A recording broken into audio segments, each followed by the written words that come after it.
Okay. So good evening, everyone. Thank you all very much for being here tonight. And for those of you who are joining to an ARIT talk for the first time, I'm Zeynep Sumavi, the Istanbul branch director of ARIT, and I'm delighted to welcome and introduce our guest speaker for this evening, Melissa Korkmaz. Melissa is currently a marketing communications manager at Istanbul Modern Museum. And in addition to her full-time career as an art museum professional, Melissa is also quite active academically. She graduated from Robert College in Istanbul and received her BA degree in sociology from the Middle East Technical University. She has two separate master's degrees, both from Boğaziçi University. The first one is on European Studies, and she obtained the second one from the History Department in 2019. So tonight, Melissa is going to present us her research on the life and work of Martha Jane Dalzel Riggs as an American missionary's wife in the 19th century Ottoman Empire, drawn from her master's thesis. For this research, Melissa utilized the archives of the American Board of Commissioners for Foreign Missions, and her work is the first academic study on Martha Riggs. Therefore, it fills a very important gap by highlighting the contributions of a female missionary in the 19th century Ottoman Empire. As some of you already know, ARIT Istanbul inherited this important archive collection in 2019. And since then, we have been working closely with SALT Research in Istanbul to catalog and digitize this important repository of information on the activities of the American Board in the late Ottoman period as well as modern Turkey. So we thought that this is an opportune moment for us to remind the ongoing work we are doing on this collection for those who are already familiar with the American Board, as well as introducing this collection to new audiences. Therefore, ARIT Istanbul librarian and archivist Brian Johnson, who is with us tonight, will first provide a brief introduction and overview of the American Board of Archives, and then Melissa will take over from there. At the end of the presentations, both Melissa and Brian welcome your questions. And without further ado, I would like to give the floor to Brian. Okay, thank you, Zeynep. Let me try to share my screen.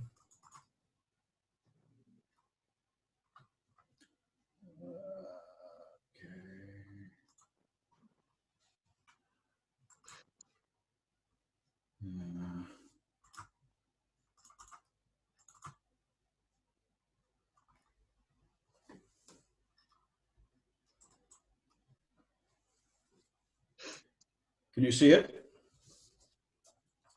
Yes. Can you see it? We can. Okay. Yes. Okay. Very good. 20 years ago, when I began working as the archivist of the American Board in Istanbul, it seemed almost impossible that its roughly 200 years of historic records would one day be open to the public. At that time, these uncatalogued materials were locked up and inaccessible, uncatalogued, and with no clear plan for their future. I only had a personal wish that someday they'd be available to scholars. Since then, the board closed its office, its archive was given to ARIT, and the wish has come true, at least partly. A portion of the board's records are now not only accessible locally, but also internationally via the web.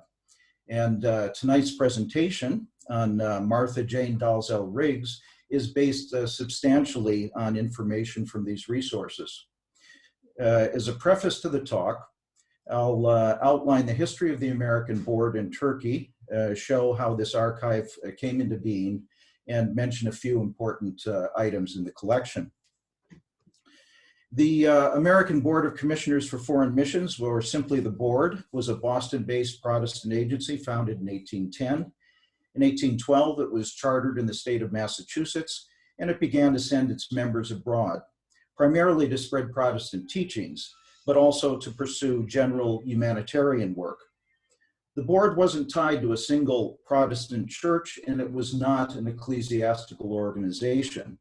Its supporters in the United States and the personnel it sent abroad belonged to various Protestant denominations. Board members first arrived in the Ottoman Empire in 1820 at Izmir, intending to introduce their beliefs to all of the empire's communities. But when they found access to Muslims prohibited, they shifted their focus to local Christians.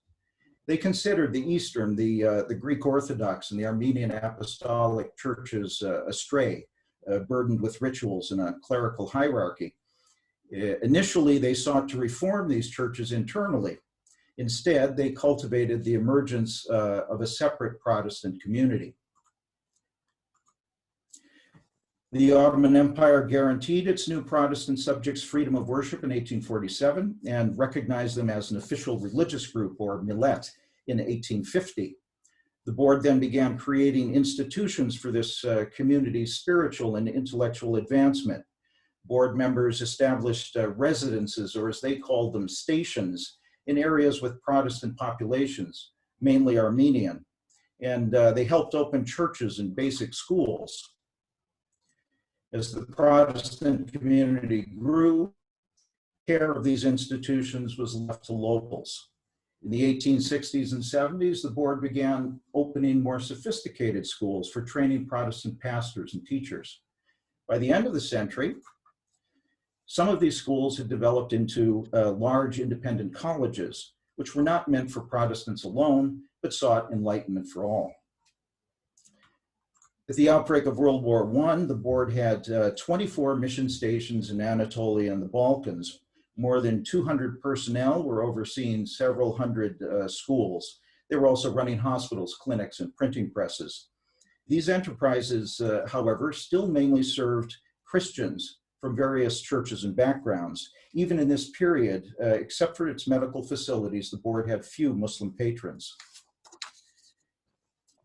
An English traveler to the Ottoman Empire at this time, who visited a board station at the town of Merziphone in northwest Anatolia, recounted that it was very different from the common popular view of an overseas Christian mission, which he described as a tropical village with a couple of huts as school and church, presided over by an amiable man who carries a Bible and gathers natives about him. In contrast, the board's Merziphone station had more than 15 well-constructed buildings occupying some 20 acres of land. This complex included a men's college, a women's high school, a school for deaf mutes, a hospital, orphanage, workshops, and a printing press. This so-called metropolis of missions was just one of many spread across Anatolia at places like Antep, Harput, Talas, and at Izmir. In the mid part of the previous 19th century, after its work in this region had begun to grow, the board undertook measures to better develop it. In 1854, it moved its operational center from Izmir to Istanbul, the empire's political and commercial hub, which was more suitable for expansion. Between 1860 and 70, to improve regional administration, it divided its work into 4 geographical units: the Balkan mission and the Western, Central, and Eastern Turkey missions. Subsequently, a head office was needed, and this was achieved in 1872 with the opening of a new building in Istanbul, popularly known as the Bible House, or alternatively as the Amerikanhan. Finally, in 1880, the board put a professional administrator, William Peet, in charge of the whole enterprise. Peet served as chief executive for regional operations from 1881 to 1925. And during his tenure, administrative and financial documents to and from mission stations, as well as from the home office in Boston and many other locations, flowed through the Amerikanhan.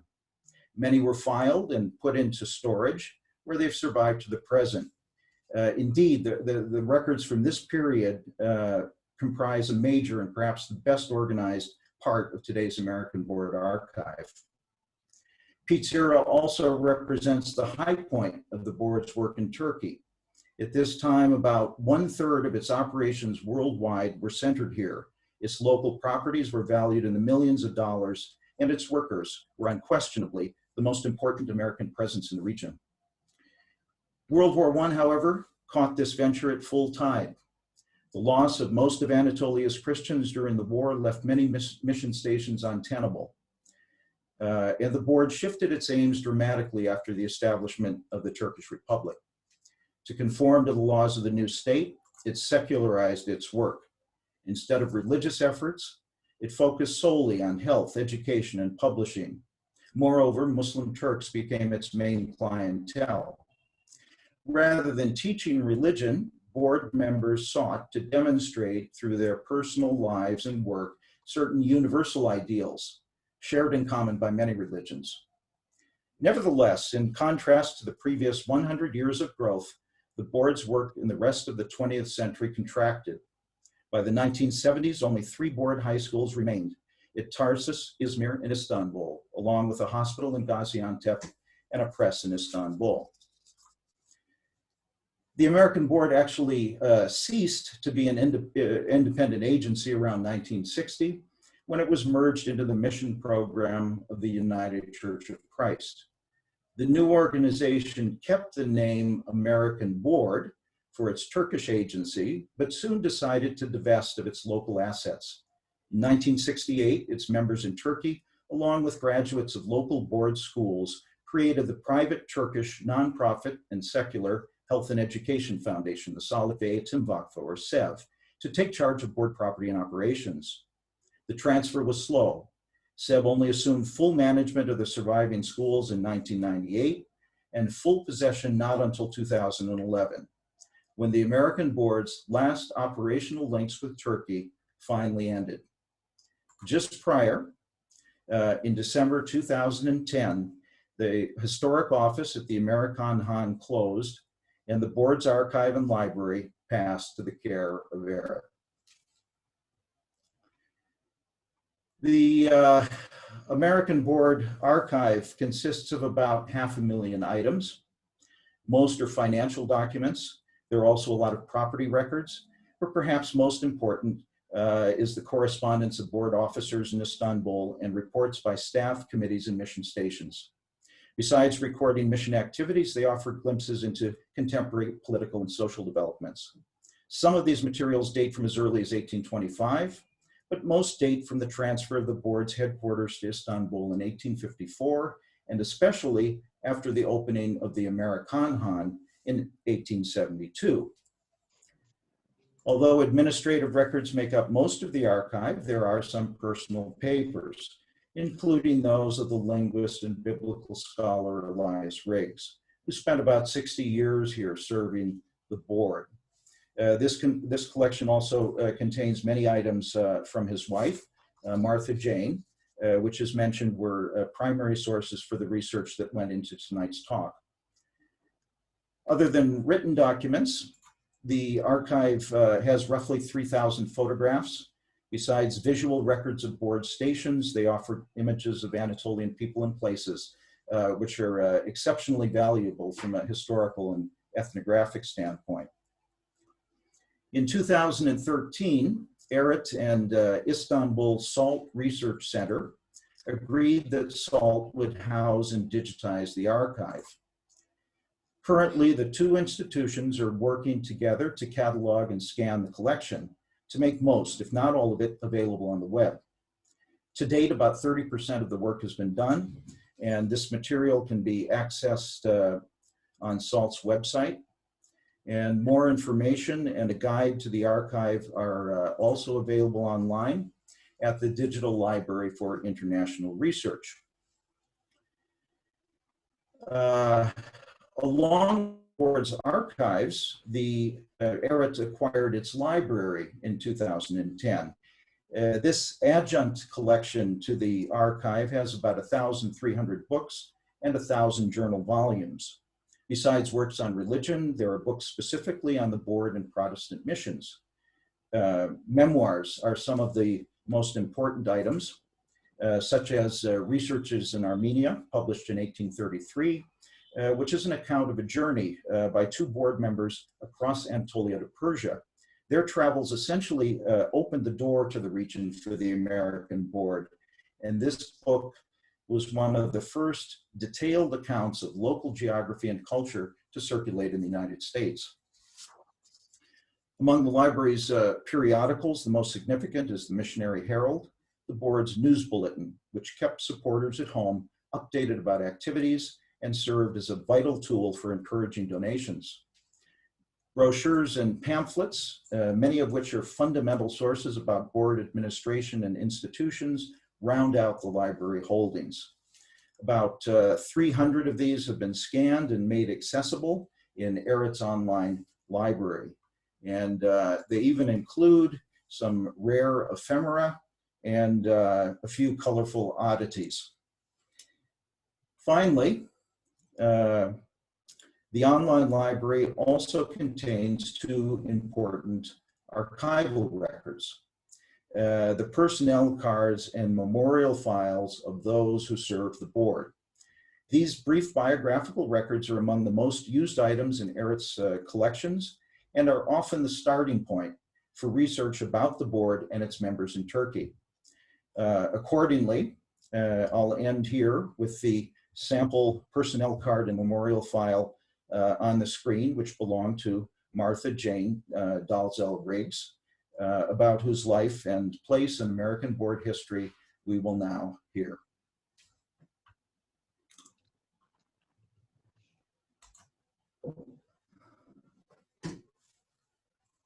Okay. Okay, I think it's my turn now. Yes.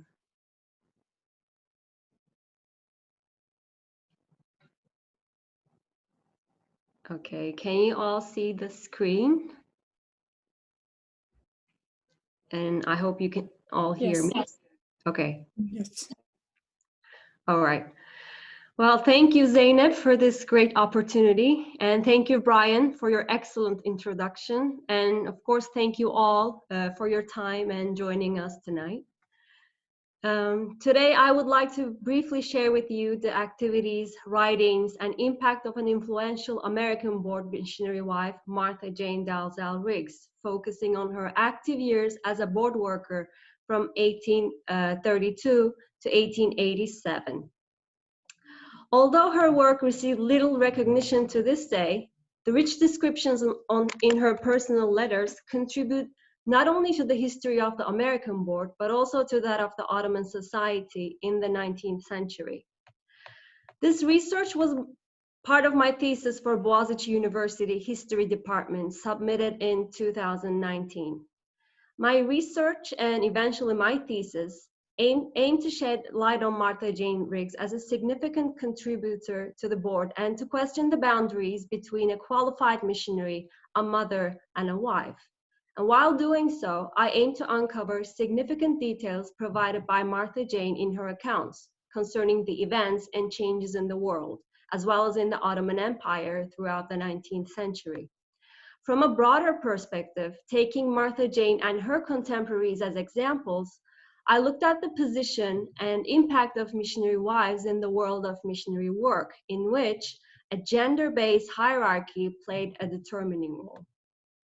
At the same time, I addressed to the inadequacy of recognition of Martha's work and the gender dimension of her presence in a male-dominant system. Through this topic, my work underlines the need for further resources on women missionaries. My research relies mainly on the Riggs family archives kept in the American Board Archive collection held at SALT Research.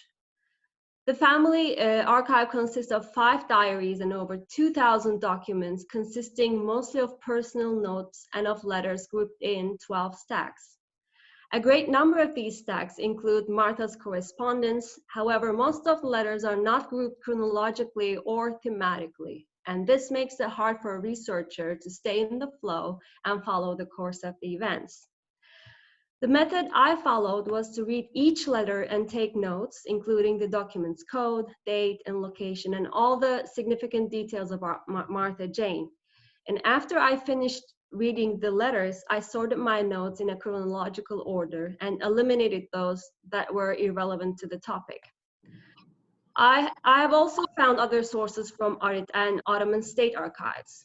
and books published by contemporary missionaries such as William Goodell and Cyrus Hamlin, Elias Riggs's unpublished memoirs, as well as the board's periodical, The Missionary Herald, helped me to understand the period.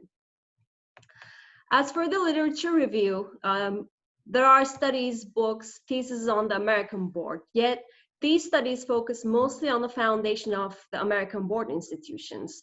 Biographical highlights have generally concentrated on Elias Riggs, Cyrus Hamlin, Mary Mills Patrick, and similar veterans or founders of educational establishments. Next slide, please.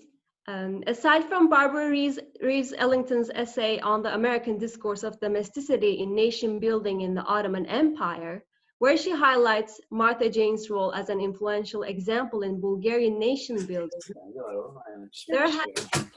there has been no comprehensive academic work on Martha Jane. Gerçekten sigara kokuyor.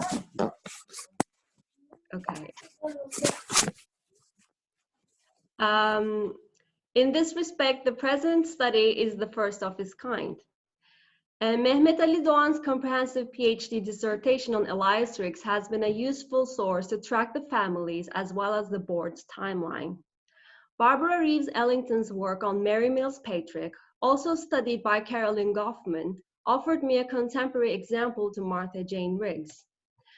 Other secondary sources such as Dana L. Roberts, Lisa Joy Prout, Cemal Yetkiner, Ellen Fleischman, and P.E. Shaw's works on missionary wives in different locations all provided me with much insight regarding Martha Jane's position and helped me to question how much Martha Jane's life was comparable to that of her contemporaries.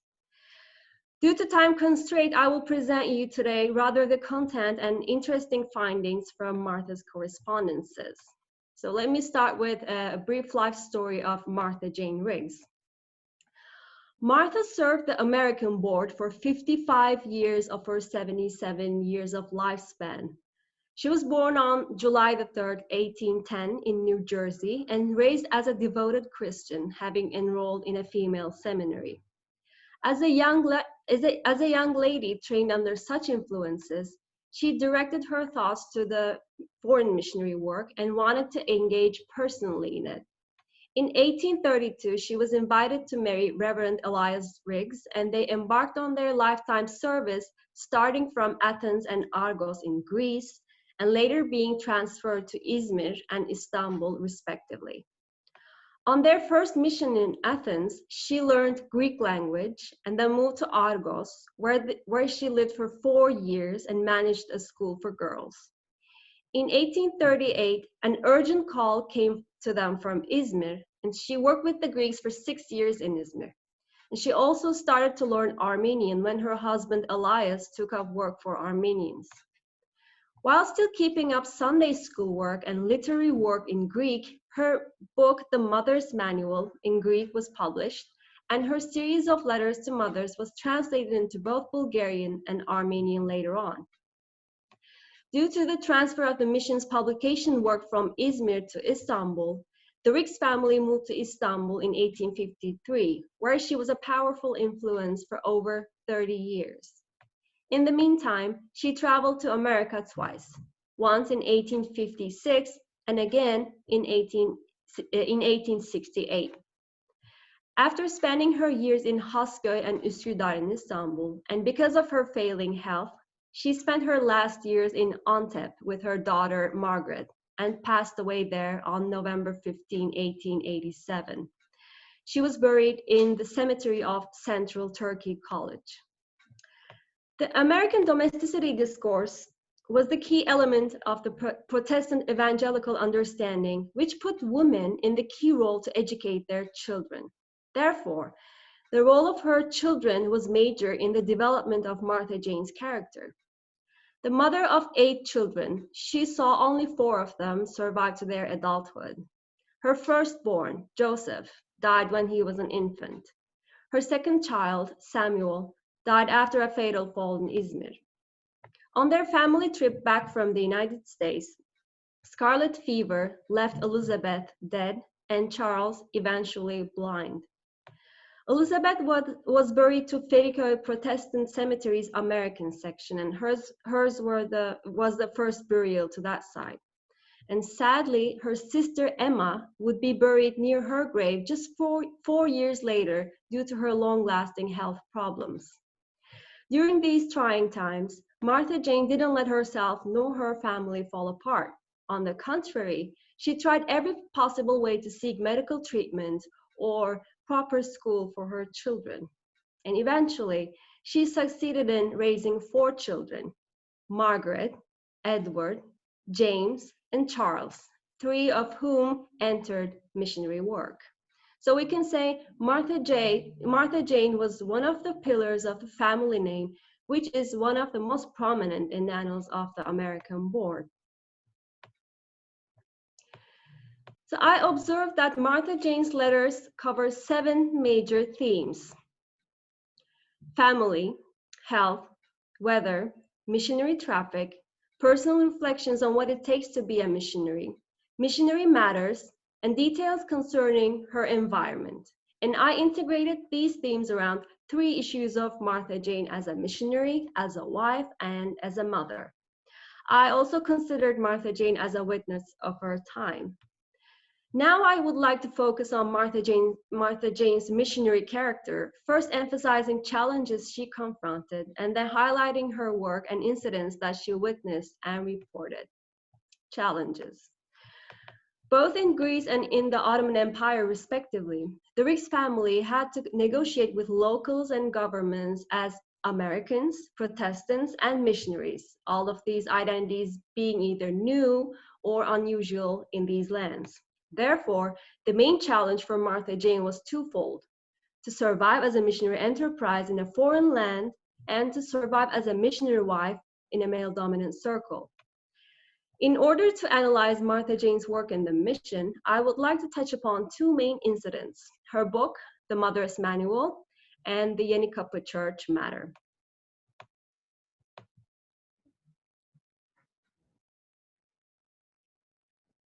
Martha Jane prepared a series of letters to mothers on the training and instruction of their children, published under the title of The Mother's Manual. It was published as 500 copies in 1842, all of which would be sold out within the same year. And after the Riggs family's transfer to Istanbul, she added a second series of letters to mothers, and the whole were issued in a Bulgarian translation, the Zornitsa, and then in a volume. And they were translated into Armenian and Turkish and published by the American Board, and a part of them also by a native Armenian editor who issued them as a series in his paper. The content of the book is about motherhood for Orthodox mothers, through which she introduced American Protestant views on child rearing with an emphasis on 3 themes. 1, the contribution of educated Christian women to the progress and prosperity of nations by shaping the character of future generations. 2, the awareness of the Christian women of their responsibility for the physical well-being of their infants. And 3, the role of Christian women in shaping the intellectual, moral, and religious development of their children.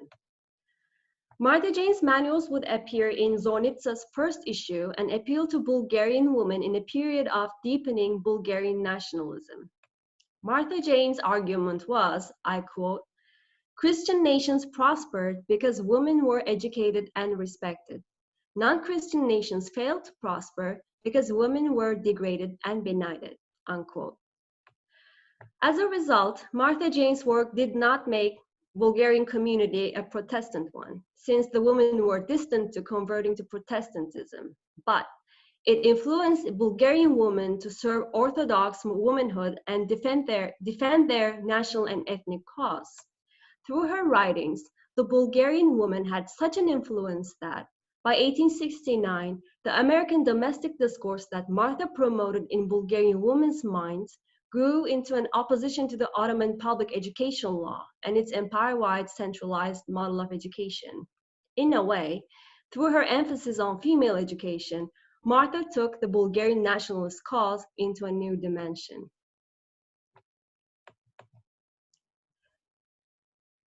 The Yennicapha Church matter, recorded in Martha's letters, challenges the assumption that the relationship between the American board and the local Christian communities was a smooth one.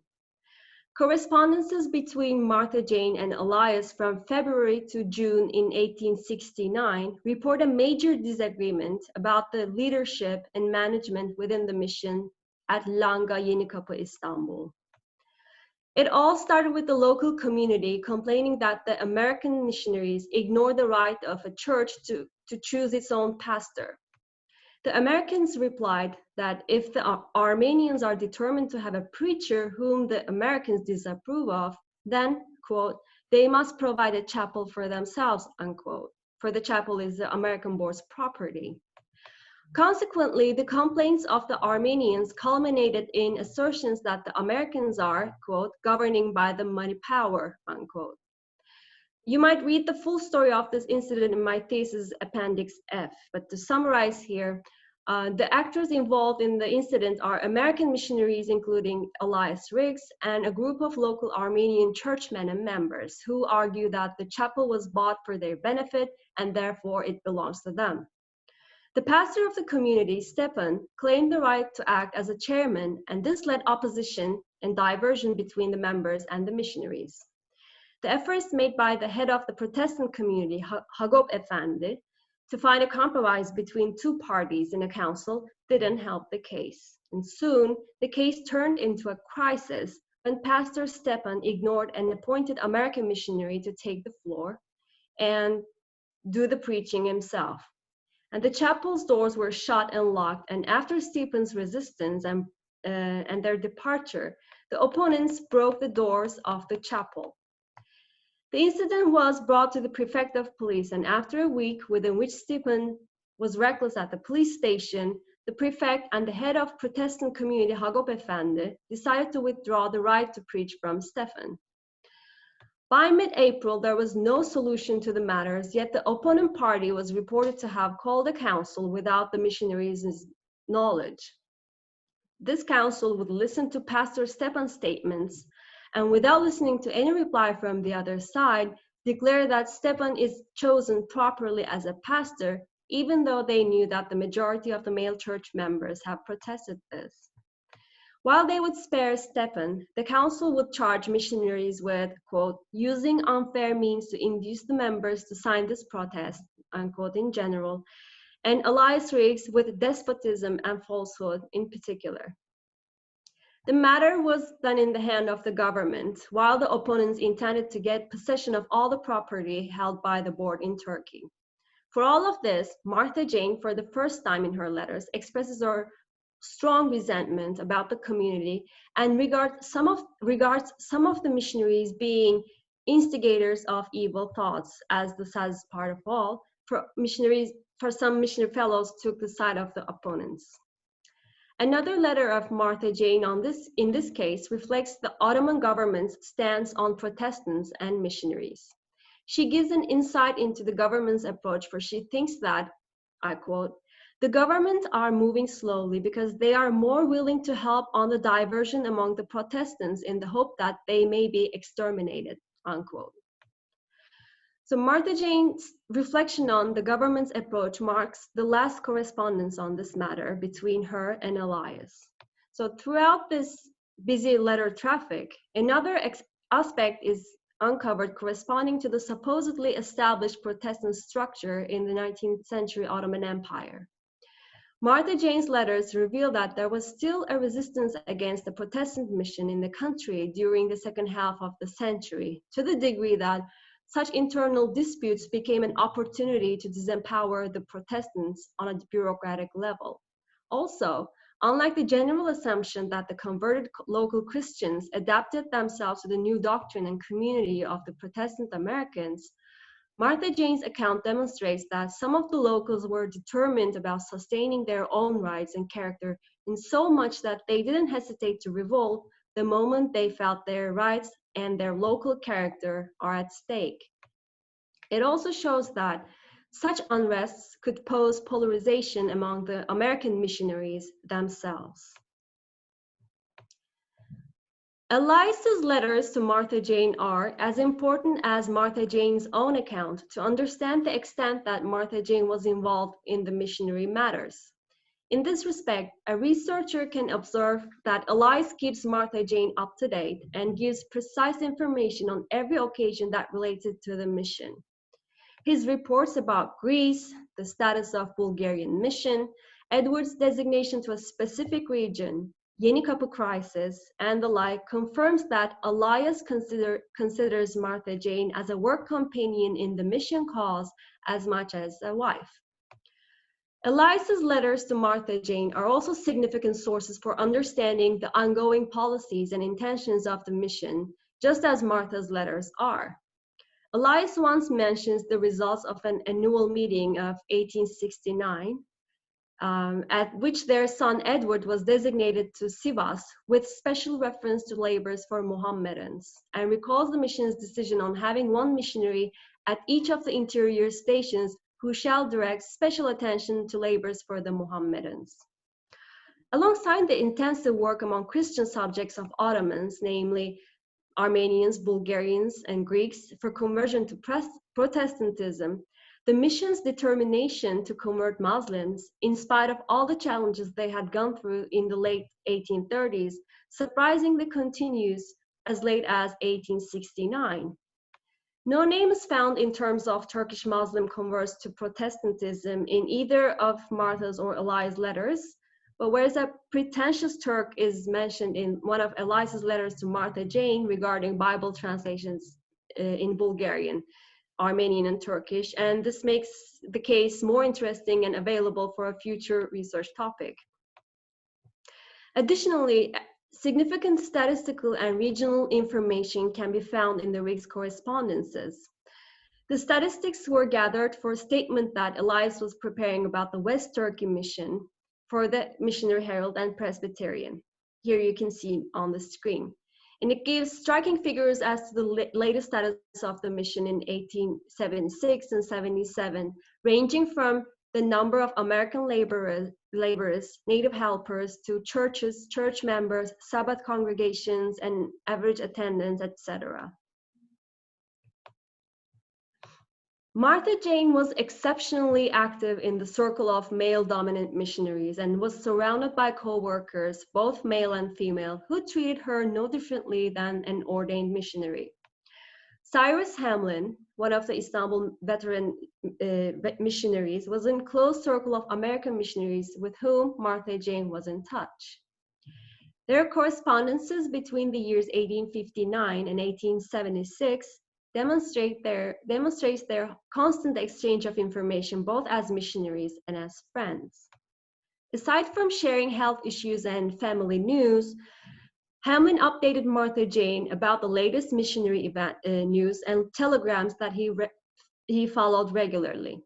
These telegrams cover all aspects of news on political events such as Murad V's abdication and Abdülhamid II's succession to the Ottoman throne, to manufacture things that were received as true, such as sheikhs of Mecca sent 200,000 Zeybeks for the war, who murdered all the Christians in the streets of Smyrna. On her trips to London in 1859 and to the United States in 1868, which were mainly for family matters, Martha Jane was regularly involved in the missionary circle, making visits, attending meetings, and making new contacts for the work. During her London visit, she mentions two English ladies who discuss missionary stations in Asia Minor and European Turkey and show interest in the Bulgarians. Martha also mentioned other ladies who were interested in missionary work in Turkey.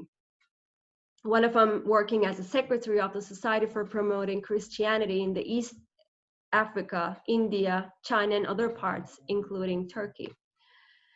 So situated in the center of a missionary traffic, Martha Jane shows that she was in touch with a worldwide network of missionaries. And Martha never ceased her correspondences with the missionary circle until the last years of her life. Her last two letters from the Riggs family archive at Salt Research were written in 1885 to another missionary wife, Mrs. Bliss, mainly on mission updates during her stay in Antep, where she would pass away 2 years later. Over the age of 70, with almost 2/3 of her life spent in the mission, her lifetime commitment was clearly illustrated even in her late letters. For instance, as she tells Mrs. Bliss about the dedication of a new church building in Severek, or about many comers and goers, sometimes a traveler, sometimes new missionaries from this or from some other station. Given these points, her close contact with other missionaries proves us a great map of network both within the American Board stations in Turkey and other missionary initiatives abroad. Here I would like to present you Martha Jane's wife and mother roles and show how these roles are inseparable from her missionary role. I'll also touch upon her rich account on health, epidemics, and treatments. The nature of missionary work requires long travels and consequently long separations. Both Martha Jane and Elias needed to leave their families behind. And it is during these separations that their longing for a united family is most apparent. Martha Jane manages to overcome separations through comforting herself with the missionary work. Her longing for family and her commitment to the missionary work are always in harmony in her letters. Martha Jane lost 4 of her children, and her losses seem to affect her responses to changing circumstances in her private life. That is, she took instant actions and never hesitated to go miles for any possibility to make a case better. Such is the case when she took her youngest son, Charles Riggs, to Izmir and to London for Charlie's treatment in 1859. And another case is her decision to take a trip to Egypt for her daughter Emma's failing health in 1863. After Emma's death, Martha extracted her strength from faith, so it is understandable that she committed herself in working for spreading the faith she wholeheartedly believed in. And her dedication to her faith fueled her dedication to her children. Taking a year off for traveling to the US in the 19th century just to place her boys in school is a demonstration for this. Her letters to Elias prove Martha's collaborative character as a wife. Their correspondence testifies that Martha and Elias were in a relationship where Martha was free to take complete charge on herself, whereas she never did so without Elias's consultation. In turn, Elias reflected his trust and appreciation to Martha regarding family decisions clearly in his letters. And this gives Martha courage and support to take charge of her family's well-being and the missionary work harmoniously. And many surprising details emerge in Martha's letters. Within this wide range, what truly stands out is her detailed account on epidemics, medicines, and treatment methods. Health itself was a lifetime challenge for Martha to cope with, both for herself and for her children. And in this respect, she paid close attention to health matters in her records, from which a researcher can trace how far she went to seek treatment for her children, and how much interest she had in new medical inventions, and how precise she could be about the names and usages of pills. Her description of each illness and of the way doctors prescribed and applied solutions contributes to the medical history and offers a first-hand experience in the 19th century medical methods. For instance, cancer and dysentery were recorded in the Riggs letters when their friends were infected with the diseases. The medicines of the time included sulfate of iron, croton oil, Ayer's pills against fever, Jane's pills, various types of herbs such as belladonna, camphor as a cough suppressant, chlorodyne as a relief to pains. Martha Jane also mentions medical operations of the time, such as opening an artificial pupil in the eyes or an eardrum operation, which she brought up for her son Charlie's case. Martha Jane's records can help to document the history of epidemics in different parts of the world. While there was a cholera outbreak in Istanbul in 1865, Martha Jane recorded a kind of summer cold in New York in 1868, from which many people were suffering. In this last section, I would like to highlight how Martha Jane's residency in Istanbul and occasional visits to London and the United States provide insights not only to the mission-related history, but also into the 19th century cultural environment. Rich and precise in her reflections, Martha Jane enables the reader to grasp both the cultural agenda of a large 19th century European city and the response of an ordinary 19th century viewer who encounters representations of another culture.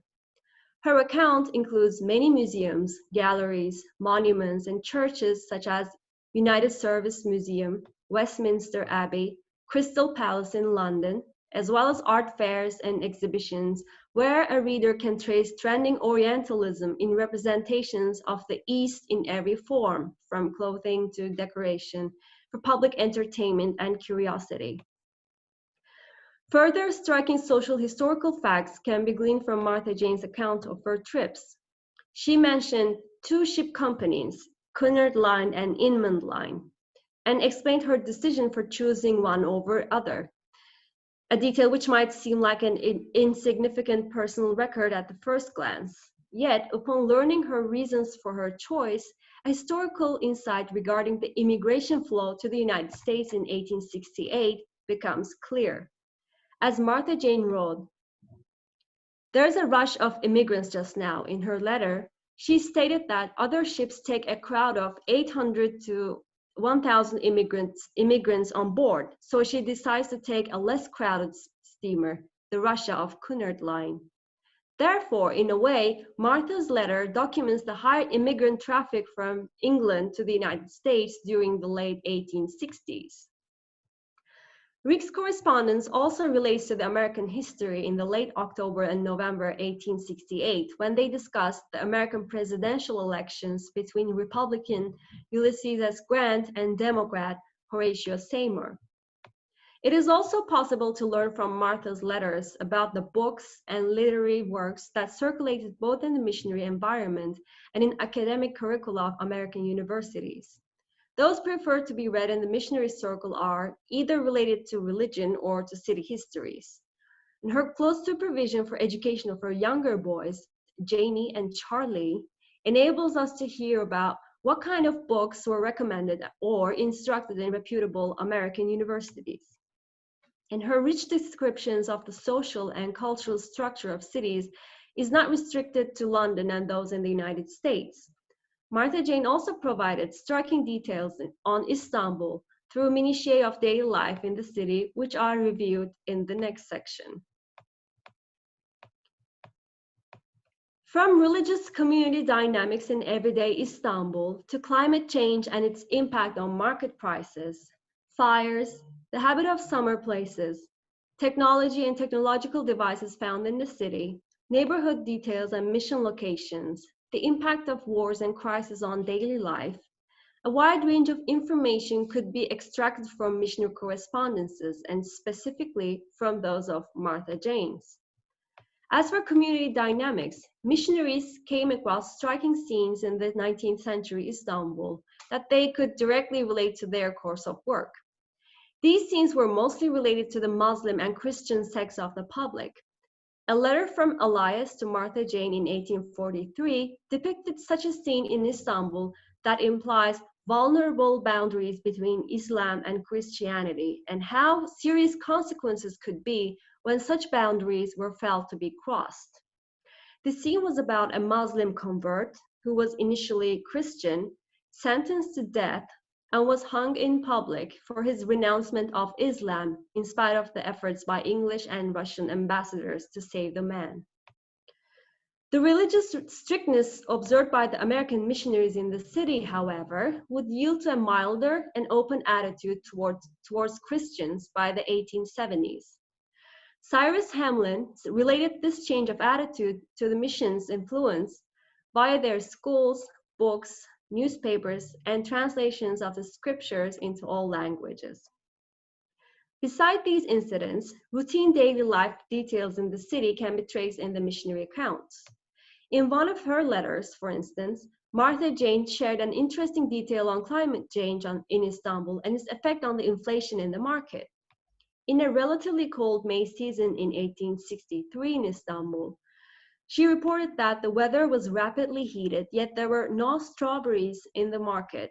Those few existed were sold for 10 piaster, which she considers still too high for missionaries to purchase. Fires in Istanbul also have a place in the correspondences of Riggs couple. In a letter to Martha Jane dated June 1868, Elias shared details on a fire in the neighborhood in which some 200 houses were destroyed, but the Riggs home was spared. Even more interesting is a map here on the screen drawn by Elias himself, which outlines the neighborhood and points out the damaged area. Another fire was recorded just 20 days later in Pera, in his further letter to Martha Jane, demonstrating the high frequency of fires in Istanbul.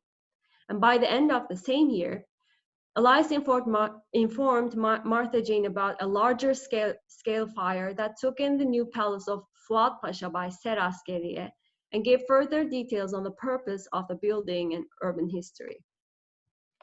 Another Istanbul lifestyle classic is the habit of having summer places, which the Ottomans used to call sayfiye. The Riggs correspondences reveal that missionary residents of Istanbul start to get into the habit of going to summer locations to spend the summer season in rented houses, as their local neighbors did. A reader can catch a glimpse of summer place market, its prices, preferred locations in these correspondences. A researcher can also catch a glimpse of history of photography from the Riggs correspondence. The renowned photographers Abdullah brothers, who served as the official photographers of the Ottoman court, had set up a studio in Pera and the Beyoğlu district of today's Istanbul, and were often visited by the Riggs. Being a well-known brand in the city, references to Abdullah brothers came up a couple of times more in the letters of the Riggs couple, as well as references to further technological innovations in the city, such as tramways. Throughout their years in Istanbul, the Riggs family resided in various neighborhoods, including Hasköy, Bebek, Üsküdar, and Yennicapha. However, correspondences don't include exact locations or addresses where precisely the family could have lived. But one of the exceptions to this is when Elias mentions a street name and a door number in Yennicapha when he was taking off with a steamer from Istanbul and passed by Yennicapha, wondering, as he writes to Martha Jane, whether any of the sharp eyes at number 6 School Street were watching after the steamer. As for the mission locations, the Riggs correspondences give hints about the newly founded schools and institutions in various parts of Istanbul. One of them is The Home, which is the predecessor of American College for Girls, founded in Gedikpaşa neighborhood of Fatih district in Istanbul in 1871. The letters also mention the direct impact of wars and crises in distant territories of the Ottoman Empire on daily life in Istanbul, such as martial law was proclaimed in Istanbul upon loss of Ardahan and besieged Kars during the Ottoman-Russian War in 1877.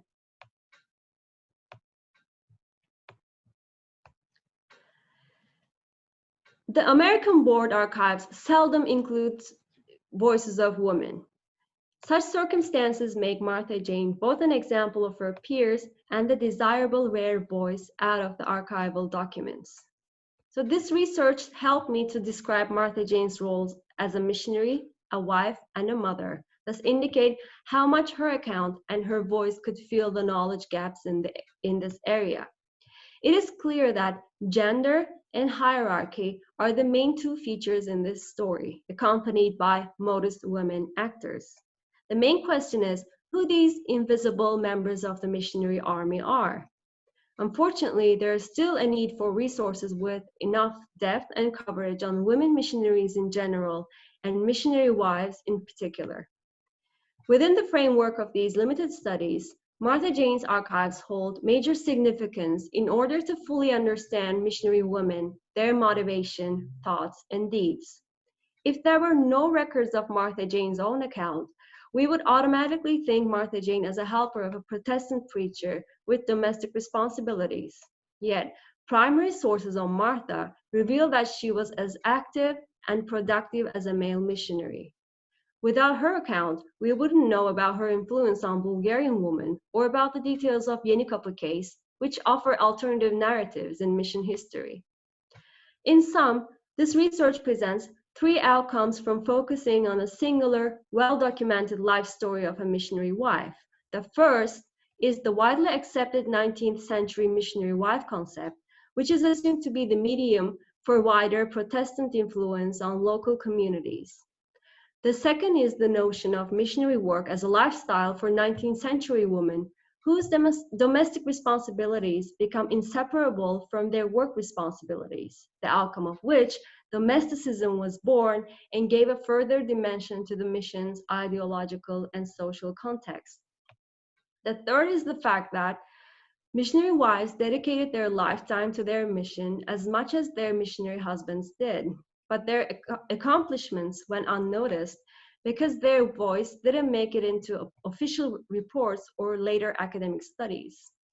Martha Jane is an accurate representation of what these outcomes stand for. So Martha Jane definitely deserves to be brought out of the archives and recognized for her records and for her life as a mission worker. As my work unravels many hidden details regarding social and mission history in the 19th century Ottoman Empire, I hope that it inspires further research on other missionary wives whose voices and records await to be revealed. Thank you very much.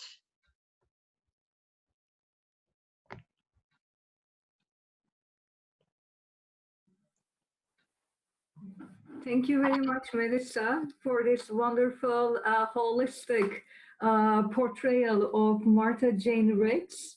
What you have accomplished is very spectacular. I mean, seeing, 55 years of missionary work and her correspondences touching upon literally everything from museum visits to, healthcare and treatments to the missionary work and all the politics that were happening in the empire and the relationships among different communities in the Ottoman Empire. What you have actually uncovered is pretty amazing, and I'm sure quite a number of people must have questions. So while our audiences are thinking about their questions, you can either raise your hand or you can use the chat box, which I think I see one comment already there. Let me look it up. Otherwise, I can also ask. Thank you very much, Robbie Olson. I appreciate it. Okay. So maybe one question that I have for you is, at the beginning of your presentation, you mentioned that there were some other works that looked into other missionary women, and they kind of served as a model for you and, like a way to compare Martha Riggs with the others. So I was wondering, it looks like the type of material that you worked for your research seems to be very unique because it's very comprehensive and, she literally recorded everything, and she was almost seemed to be very aware of the importance of everything that she was experiencing. So she was very accurately, writing those out to her husband and other people that she corresponded with. So what type of differences or similarities were you able to find by looking at the work of other scholars who also looked into female missionaries? I mean, how does she stand apart or stand similar to the other women? Thank you, Zeynep. This is an excellent question. So, as I mentioned at the beginning of the presentation, I checked other studies by scholars on missionary wives from different generations with different attributes and tasks, such as Anne Hudson, like examples from early generations like Anne Hudson and Bird, Abigail Goodell, to later generation missionaries like Mary Mills Patrick, Caroline Borden, and they all have like different tasks, different times, and different circumstances. I mean, they have many differences, but I actually found when I compared them with Martha, I figured that they have a common ground, and they have a common motivation in doing what they doing. It's the influence through education. So it's the power of education. So they put education at the key so that they can put their work and they can influence people through education. So I think education is the core of their motivation and deeds, and that made Anne Hudson, Abigail Goodell to set up their missionary homes, and that made Martha Jane spent her 55 years of her lifetime to this missionary work, learning vernacular languages such as Greek, Armenian, and never stopped working, even though she had to take care of 4 surviving children, grandchildren. And actually she had many other duties that I haven't mentioned here. She had a hosting duty because they spent quite a time in Izmir, which was a seaport town and a very important location back in the 1840s, because all of the missionaries coming back and forth from Alexandretta to Greece, they were all passing through, and she was hosting them. So she was like a bridge between the missionary families, as well as she was a bridge between among her family. So and also when I look at Mary Mills Patrick, she was a later generation, but she founded this independent college after establishing a smaller school with proselytizing. Then she changed it into an independent institution. So what they share as a common is the power of education and their belief that education and influence start in their homes, and then it just spreads through educating newer generations.